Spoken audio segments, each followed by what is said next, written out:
Okay, I left you the scenario. I have one request to start with. Zoom says that the organizer prevents me from sharing my screen, and I would like to show you some slides. Ok, dategli la possibilità di fare lo sharing di Zoom, se no vengo io. È un'opzione di Zoom.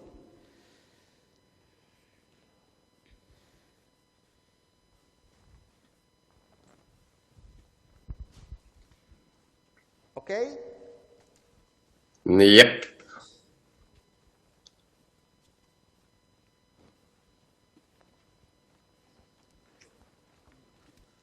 We can see your screen.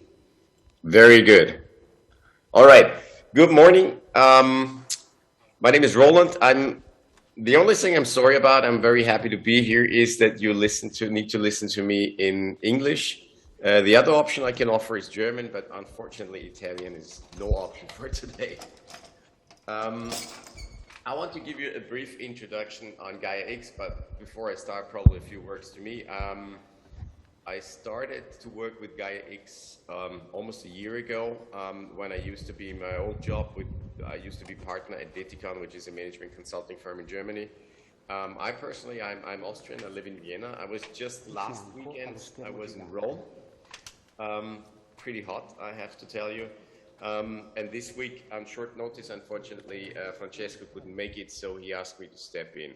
My current role is I'm the Chief Operation Officer for GaiaX.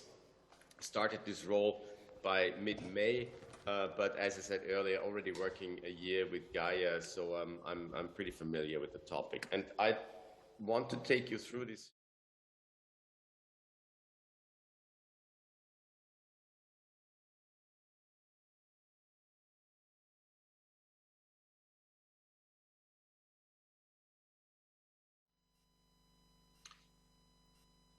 This is interesting because this represents the market capitalization of continents in terms of cloud computing. So 74% of the entire market capitalization of companies that provide cloud services are US based. Unfortunately, 21% is not Europe, but it's Asia, and 4% is Europe.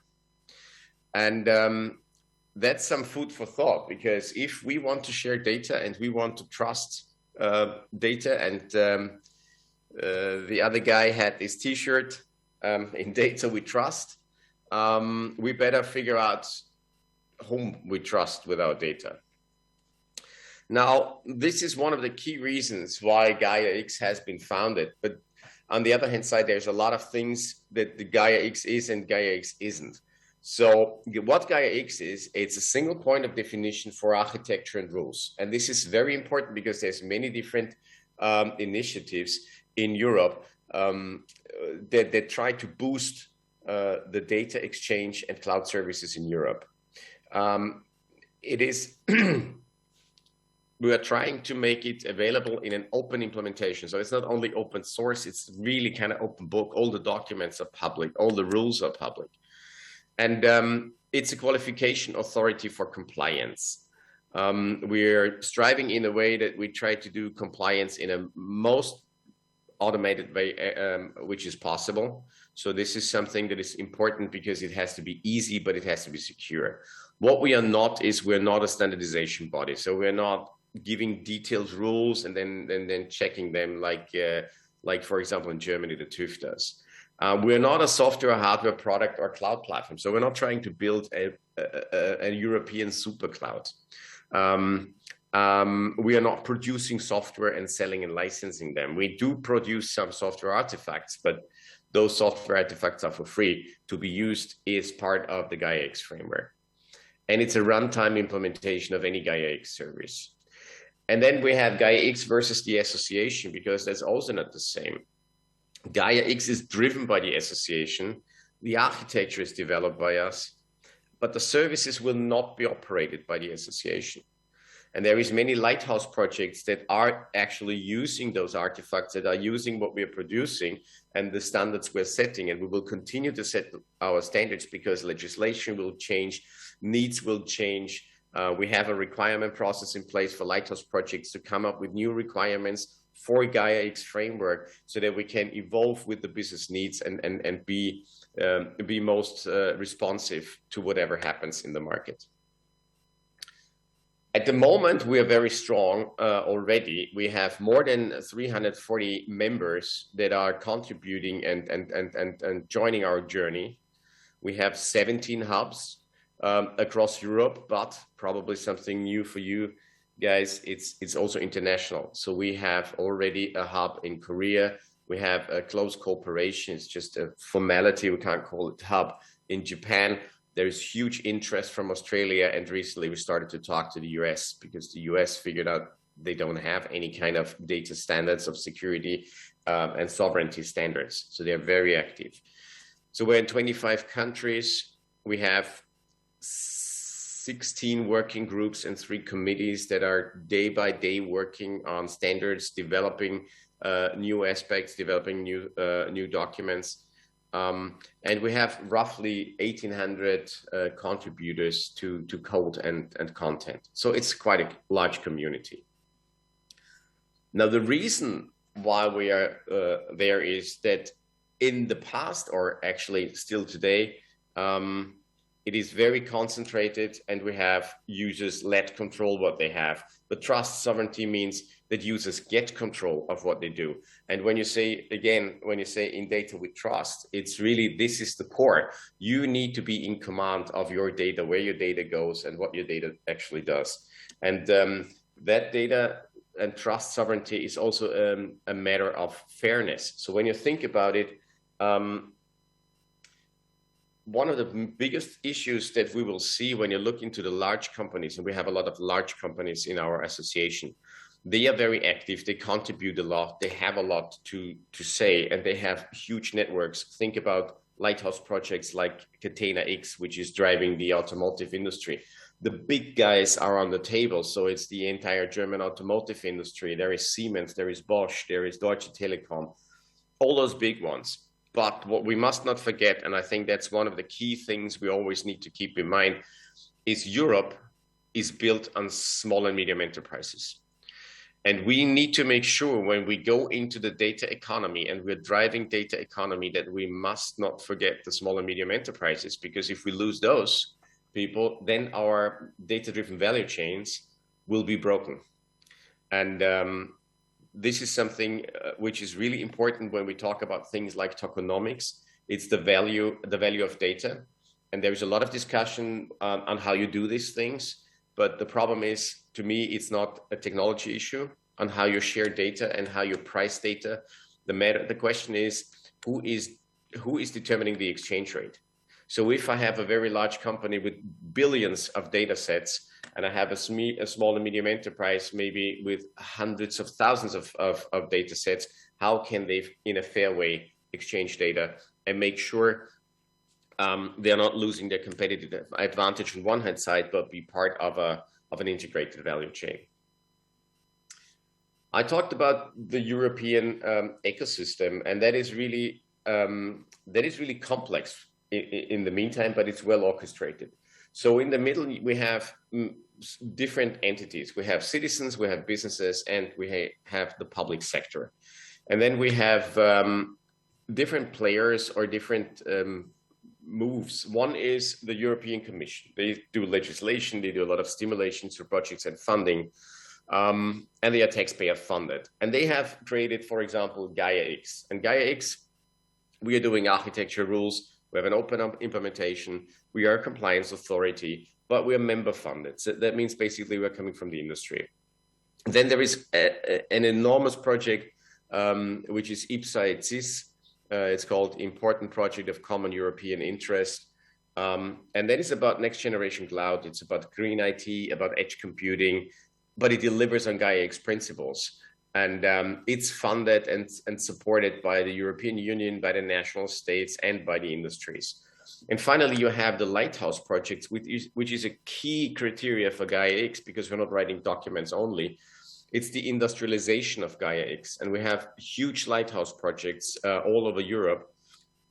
And they are industry driven. There's a lot of investment from the industry in there to get to get certain use cases realized.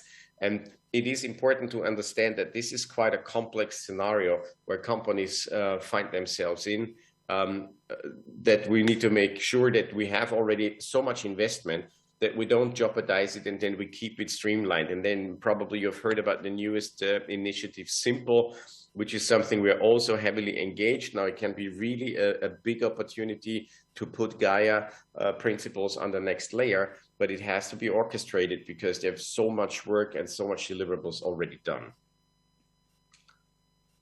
Now, how are we delivering? Well, we first start with policies and rules, then we translate that into an architecture, and we are moving the architecture into the architecture of standards, which are then going into federation services and implementation. And this is one of the key elements of our principles. We will not create an ops company. So there's not an opcon, like, for example, GaiaX has founded an operation company and they want to monetize and really drive this. The principle on the architecture principles in Gaia is really to have a truly federated service so that everybody who is contributing and who takes part of it is in control, although also both on data as well as on the way it's operated. So there's not a dependency on an operation company that is called GaiaX ISBL. So we're not doing operations. That's why we need to go into federated services. And the other thing is, the core is the trust concept. So the trust framework really relies on the fact that rather than having standards written down and another body is controlling every little bit, and then you get a rubber stamp and then you move on, which is, for example, the way the German automotive industry does it. We are going a different way. We say you need to identify yourself, and then you get credentials, and those credentials are stored in a wallet, and then you can describe your services. And we trust that the services you describe, the service description, are correct. Of course, there is checks on that one, but basically we trust because you sign with your name. You sign with your personal credentials or your company credentials what the services are. And that is a very efficient way in a federated service to allow fast growth and have a common catalog. So what is our outlook right now? So in 2021, when we all got started, we had a year of setup. So it was about finding the reference in infrastructure, do the initial federation services, do the initial data space services, take the liaison with the industry to see if we are really on the right track, and we push data spaces. In 2022 is really about extending, get implementations, and expand. Now, I want to point you to one of the most important Lighthouse projects, which is StrukturaX. StrukturaX is something we actually found in Rome a year ago, and it's now about 35 members, and these are all infrastructure providers across Europe. And the mission of StrukturaX is not to build business cases for a certain industry. The mission of StrukturaX is really to build GaiaX compliant infrastructure, because you cannot put use cases on something that isn't compliant from an infrastructure perspective. So that's one of the most important initiatives that we have, and it's really widely adopted by a lot of members that provide infrastructure to make sure you get platforms that you can rely on when you share data. At the same time, next year we are looking for growth. So it's especially in the area of data spaces, because what we are looking for is really the adoption. So it doesn't count if you produce 1,000 documents. What counts is that the industry is adopting the standards, the industry starts sharing data, and the industry goes into the data-driven value chains. And as I said, one thing is really important is that we get the SMEs on board, but there's one other thing. We look into industry verticals at the moment, and they are building data spaces, and they share data spaces, and we have a construct through hubs that helps them share best practices and really move on. So this is why we think both from a data space and industry's perspective, we're growing next year, but at the same time, we will grow through the open source community that will start producing code and more applications for the GaiaX framework. So what is that GaiaX framework that I was talking about? And I used to call it franchise kit. Now we have a formal name. It's the GaiaX framework. And this is really the question, what do I get from Gaia? And this is what you get. It's the logical view. So you get compliance services, you get data exchange services, you get federation services. Those are broken down into sub-services, which are broken down into components. And this is what we're developing today. So we have this complete framework that enables you to adopt Gaia standards with whatever use case you're driving from an industry perspective. And this is the foundation of what we're doing. The other question that we often get is, what do I really get from Gaia? I mean, what does it mean when I get this framework? So we have discussions where we say, yeah, they're producing documents, and other people think or expect that they get a pre-configured Blade server or a cloud service that is fully compliant. Well, you might get a cloud service which is fully compliant in future from the Structura X partner. But what we do right now is we need to look into this maturity model. So on the left-hand side, we have lab and prototyping, and this is really what the association does. So we have a lot of requirements. We have the framework. We produce code. We produce reference implementations. We have the federation services. So all these things are developed as we speak in the ISBL. And in November in Rome, in Paris, you will see on the summit a lot of this in lab environment, but even more important, we produce the framework and then we hand it over to the Lighthouse projects. And this is where the industrialization of code happens. And to me, this is the key KPI for us, for GaiaX, for success. So the adoption of the industry, and we have a lot of projects, we have more than 10 projects already that are driving business cases and business projects based on GaiaX standards. I just mentioned 2, Catena and Structura, but there's many others out there, and they are adopting the framework. And then they have a feedback loop helping us to understand, do we need to add more to the framework? Do we need to make changes to the framework? But this is where adoption happens, and this is where success happens. And the last move is then, once the Lighthouse projects are successful, they will just go the next step and form consortia and monetize on the data.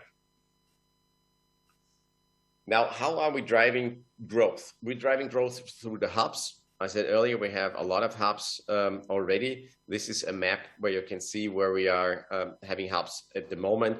Typically, hubs are driven by associations funded by the government. So they are more, you can look at them as a platform business to bring together users and providers and use cases. And to me, the second important view is this one. So we have data spaces. We have health, manufacturing, mobility, agri-food, and so on. And then you have on the horizontal line, you see the hubs. And you can see that some of those industries verticals are very, very successful already. And what we are doing as in ISBL is we bring together the hubs and the Lighthouse projects and the verticals, because honestly, apart from a few regulation differences within the European Union, you can easily transfer a service that you've done successfully in France into Germany. And so once we have those implementations done, they will just explode because they can simply talk to the hubs, and there is energy in all the countries. There is mobility in all the countries. There is smart city topics in all the countries. There's finance topics. So we are spreading this around and make sure they understand what have they done, what is the business value, how did they get funding, and then they really, really speed up. Now, this is a picture that I like, and I think it makes very clear how data and data-driven value change are changing the business. But now think about one thing, and I refer to one of my favorite books. And it's good that you're in Italy. My favorite book is called The Medici Effect. And it talks about why in the Renaissance the Medici were so successful. And they were so successful because they brought together different people from different domains into one city and let them talk and think. And now think about, we are looking at verticals right now, and we try to spread those verticals geographically. But now think about what happens if we break up those domains and make them work together. Make mobility, health and energy, and smart cities share data. This is where the opportunities will simply explode. And this is the next level of Gaia, where the verticals will start to talk to each other and look into use cases and business cases and opportunities that are spanning across those verticals. Oh, great exposition. I don't know if there is something in the audience that won't give a question, because it's not so easy talk with Roland. Qualcuno di voi ha da fare una domanda? Perfect. No question. Okay, so it was either clear or boring. Okay. Thank you, Roland. It's a pleasure to have you in the meeting. And I don't know if you want to continue to follow in the meeting, but it's now we switch in Italian. This is the problem, maybe. No, if you don't have any questions, thanks for having us. I hope I could give you an overview of what we're doing. And ciao. Ciao, ciao. Grazie.